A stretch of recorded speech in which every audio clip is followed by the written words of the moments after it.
Halo, kita ketemu lagi di dalam Lentera Kehidupan hari ini. Topik yang mau kita share bersama adalah meninggalkan zona nyaman.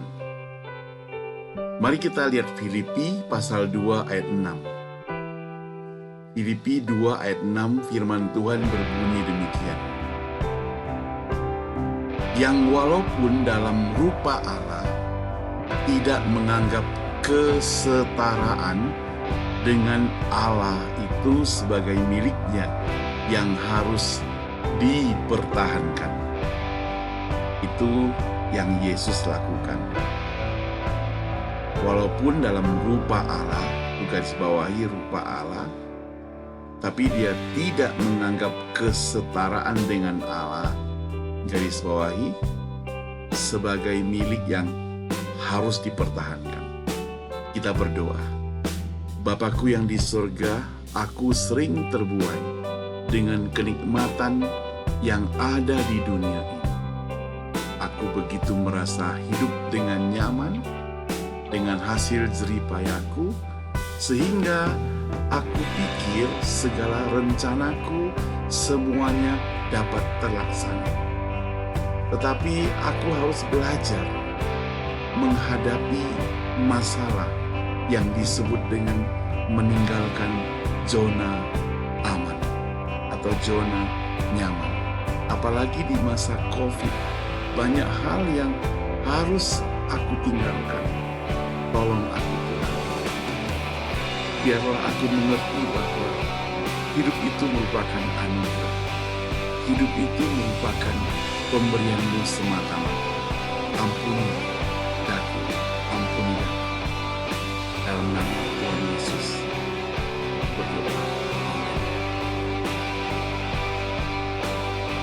Saudara, di dalam Alkitab ada beberapa tokoh yang secara sukarela meninggalkan zona nyamannya atau diistilahkan dengan comfort zone. Misalkan Musa, sejak kecil ia sudah hidup di kerajaan bersama putri Firaun. Segala fasilitas dan kesenangan sudah dia miliki.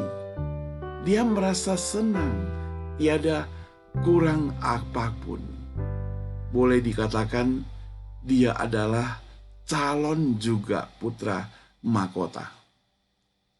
Namun, ia harus menanggalkan semuanya itu karena ada tugas panggilan yang lebih besar dari Tuhan Allah, yaitu memimpin bangsanya keluar dari Mesir menuju tanah perjanjian. Itu sebabnya dia harus bertindak, sehingga tindakannya itu membuat dia keluar dari zona aman itu. Beda dengan Saul, ketika ia tahu bahwa zona nyamannya terancam, ketika ia tahu bahwa kekuasaannya sebentar lagi akan tergantikan oleh orang lain, maka dia marah sekali. Dia berusaha untuk merebut kembali. Bahkan Alkitab mencatat berkali-kali ia berusaha mau membunuh Daud, saudara. Jadi macam orang, ya macam pula sifatnya menerima atau menolak zona aman ini. Kita mungkin tidak dipanggil Tuhan untuk meninggalkan segalanya seperti Abraham. Kita mungkin tidak dipanggil Tuhan untuk lakukan seperti itu. Kita juga mungkin tidak dipanggil Tuhan seperti Musa, mengorbankan kehidupan kesenangannya, walaupun mereka lakukannya dengan sukarela. Tapi barangkali ada panggilan-panggilan khusus yang Tuhan ingin kita kerjakan, yang seharusnya Anda mengetahui. Saya ingat sekali tokoh John Sung. Ia seorang yang pintar, dan juga seorang yang cerdas. Hasil ujiannya juga sukses gemilang. Ia bahkan mencapai gelar doktor di sebuah universitas bergengsi di Amerika Serikat. Namun, ia rela membuang semua ijazahnya, hanya memilih untuk ikut Tuhan menjadi hambanya. Apa yang menjadi kebanggaan Anda? Kalau John Sung lebih bangga menjadi hamba Tuhan. Apa yang menjadi kebanggaan Anda? Apakah Anda bangga dengan gelar insinyurmu? Atau apakah Anda bangga dengan gelar doktormu? Apakah Anda bangga dengan gelar PhD-mu? Kalau suatu hari engkau dipanggil oleh Tuhan Allah untuk menanggalkan zona aman, untuk mengikut Dia, untuk dipakai Dia, apakah engkau rela untuk meninggalkannya? Apakah engkau rela untuk mengikutinya? Saudara, Alkitab yang kita baca mencatat bahwa Tuhan Yesus, Dia rela menanggalkan zona amannya. Dia itu mestinya setara dengan Tuhan. Tapi karena panggilannya akan kasihnya kepada umat manusia, Dia tidak memandang kesetaraan itu sebagai yang harus dipertahankan. Dia rela datang ke dunia ini. Dia dicaci, dihina, diludahi, ditendang, dipukul, ditampar, diterjang. Bahkan ia disalibkan di atas kayu salib, hukum mati. Ia menganggap semua kesuksesan dunia itu seperti sampah. Dan semua yang bersifat duniawi itu harus dibuang. Karena ia lebih utamakan yang disebut dengan kekekalan. Saudara yang saya kasih Tuhan, waktu-waktu sekarang ini, apakah Anda rela tanggalkan hobimu sejenak untuk melakukan apa yang Tuhan inginkan? Apakah engkau rela lupakan gelarmu sejenak untuk melakukan apa yang Tuhan inginkan? Apakah engkau rela melupakan siapakah Anda di kantor, berapa hartamu yang ada di bank, sehingga engkau mau kerjakan sesuatu buat Tuhan? Saya pernah share di sebuah gereja di LA, gerejanya Rick Warren. Waktu itu saya kunjungi, saya melihat berbaris-baris orang petugas parkirnya begitu ramah, menyambut dari jauh, memarkirkan mobil-mobil di lapangan parkir yang luas, kena terik matahari. Lalu teman saya berkata, "Pak, mereka itu bukan tukang parkir. Mereka itu adalah bos-bos, CEO di perusahaan besar di Los Angeles. Tetapi mereka sudah komitmen pada hari Minggu mereka mau melayani Tuhan sebagai tukang parkir. Mereka rela tanggalkan semua harta kekayaan.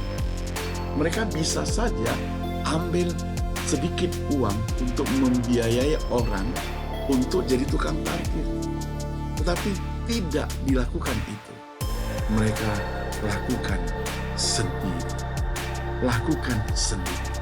Karena mereka mau menikmati pelayanan yang sungguh-sungguh untuk Tuhan. Saya pikir mereka juga mau mengaplikasikan hidup mereka dengan Filipi pasal 2 ayat 6 ini. Yaitu tidak menganggap dirinya setara atau tidak menganggap dirinya hebat. Tapi mau merendahkan dirinya, melayani.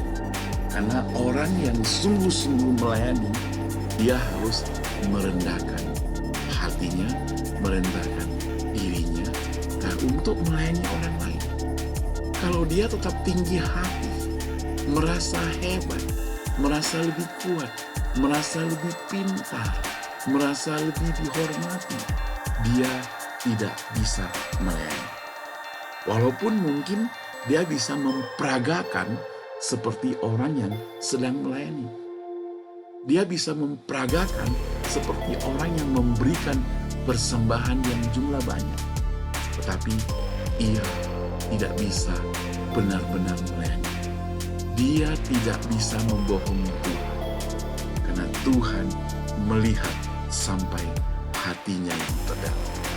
Mohon ampun pada Tuhan kalau engkau tidak melayani dengan sungguh-sungguh, tidak mau tanggalkan semua kehidupan bobrok itu dengan sungguh-sungguh. Mohon ampun pada Tuhan. Kita berdoa. Bapa yang di surga, ampuni aku jika selama ini aku merasa sombong dan menganggap pintar, menganggap diri hebat, menganggap diri memiliki segalanya. Saat ini aku sadar bahwa tanpamu, di hadapanmu, berada bersama-sama dengan engkau, aku tidak ada arti apa-apa. Harta kekayaan, uang, kehebatanku, semuanya itu sampah bagimu. Belajar dari tokoh John Sung, kami malu Tuhan. Dia rela buang ijazahnya untuk ikut engkau menjadi hamba-Mu. Oh Tuhan, ampuni aku. Mulai saat ini, mulai detik ini, aku mau lebih mengasihi engkau, lebih serius melayani engkau. Karena waktu tinggal sedikit, aku berjanji bahwa aku akan setia, taat hari ini, besok, dan selama-lamanya. Atas nama Tuhan Yesus, aku berdoa padamu. Amin. Saudara sekalian, jikalau Anda mendapat berkat melalui lentera kehidupan hari ini, mari share kepada orang lain. Dan jikalau Anda ingin mengetahui atau ingin memperoleh berkat lebih banyak lagi, kunjungi halaman YouTube kami, ada di channel Saumiman Saud CBM. CBM itu singkatan dari Cornerstone Broadcasting Ministry. Kiranya Tuhan memberkati engkau. God bless you.